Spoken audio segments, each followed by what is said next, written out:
Right now, I know the economic uncertainty is real, and it's hard on many of you and your families. But I am confident that even if your path is different from the one you imagined, ultimately, it can be better than we could ever have planned. Today, I am incredibly honored to address the graduates of WSU Tech. Thank you, President Utesh, for the kind invitation. It has been a pleasure to work with you over the last several years, and we are grateful for your service on the President's American Workforce Policy Advisory Board. Your leadership is helping Kansas and our nation to pioneer the most innovative and successful workforce training in the world. To the 759 graduates whom we celebrate today, congratulations. Your journey to this day did not come without challenges, sacrifices, determination, grit, sweat, and likely even a few tears. But you persevered. You proved to yourself and all those who ever doubted that you could do it. You should be proud. This is also a proud day for all the parents, spouses, mentors, teachers, and employers who came alongside of you, believed in you, and pushed you to new bounds. We thank them all. Many of you have worked for this achievement and waited for this day for years. Now it is finally here, and of course, it is very different than any of us had ever imagined. So I want to say what I know we are all thinking. I wish we could be together in person. I wish that you could walk across the stage, shake hands, and hold your diploma high to cheering crowds. Sometimes it's easy to think we have to be tough, that we have to keep going, and we do. But that doesn't mean we can't stop to acknowledge the truth, the hardships, and the disappointments that come our way. My heart goes out to you on this day, and this time in our history, because they're very different from what you had envisioned or planned. Yet now more than ever, we remember that changes and hardships do not predict failure. In fact, they can be the greatest impetus for success.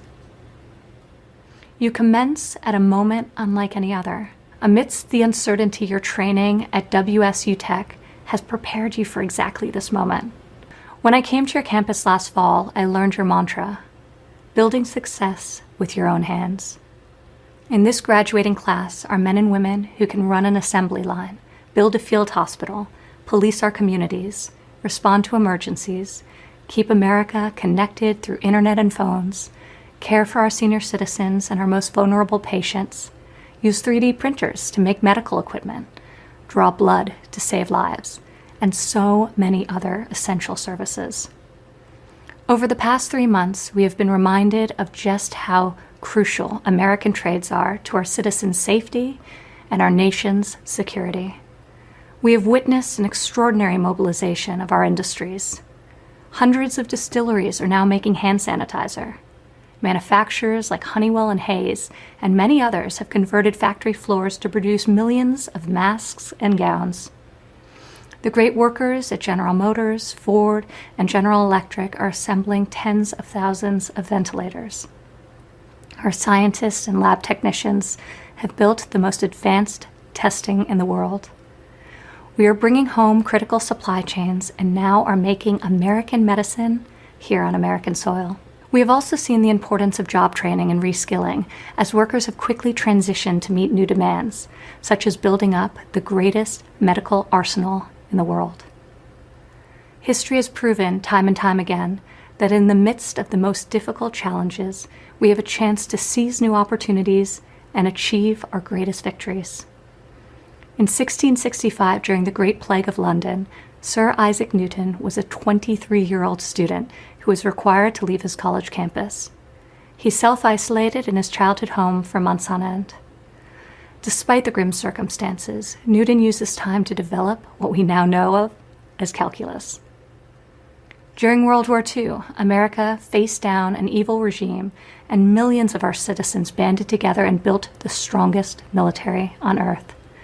Over the course of the war, our workers produced an average of 4 ships, 174 airplanes, and 23.8 million rounds of ammunition every single day.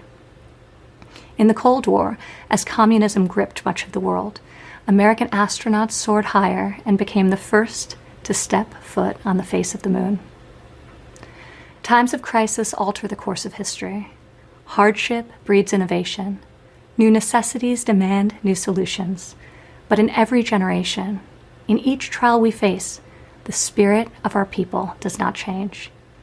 Americans meet every moment, overcome every challenge, and answer every crisis with the will to succeed. We pioneer new frontiers and reach new heights never before imagined.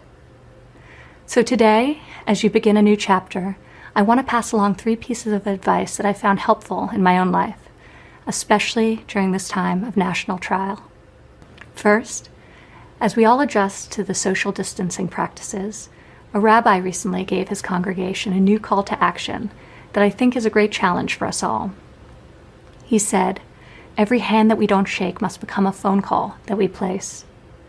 Every embrace we avoid must become a verbal expression of warmth and concern. Every inch and every foot that we physically place between ourselves and another must become a thought as to how we might be of help to that other, should the need arise." Imagine the happiness and joy we could bring to so many lonely people if we all practice these simple acts of kindness. We could all form at least one new habit or abandon an old destructive one to better appreciate the blessings of work, life, family, and faith. A recent article written by Charles Eisenstein explained this period in time this way. He wrote, "When the crisis subsides, we might have occasion to ask whether we want to return to normal, or whether there may be something we've seen during this break in the routines that we want to bring into the future." This is a great challenge. Even if the resolution is seemingly small, it could transform something in our lives. Some families have resolved to continue eating dinner together at least several times a week. People are using this time to acquire new skills through online platforms and want to continue to advance career certifications.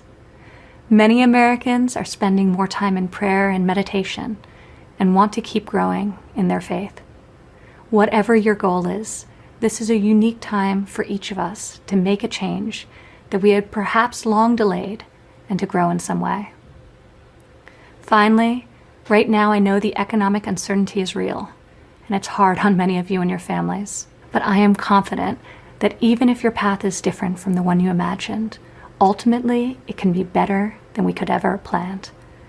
In my own life, I found that my greatest personal growth has arisen from times of discomfort and uncertainty that one can only really appreciate in hindsight. Joseph Campbell, a philosopher who also helped inspire the creation of Star Wars, once said, "The achievement of the hero is one that he is ready for. It's really a manifestation of his character. The landscape and conditions of the environment match the readiness of the hero. The adventure that he's ready for is the one that he gets." Throughout our history, brave men and women have faced daunting challenges, and they have embraced the adventure. America's fate is never dictated by fear. Our future is written by the love and the courage of our citizens. No person will be unchanged from living through this present hardship, but I am confident that the bonds between us will be stronger. Our admiration for each other will be deeper. Our gratitude for the gift of life will be ever new, and our resolve to build an even brighter future will be greater than ever before. Thank you, good luck, and God bless. Visit our site, EnglishSpeechChannel.com, for exclusive access to video transcripts, offline audio, English lessons, and private classes. Don't forget to explore our free and new ebooks. Also, subscribe to our weekly newsletter for the latest updates. Links in the description below. Thanks for your support.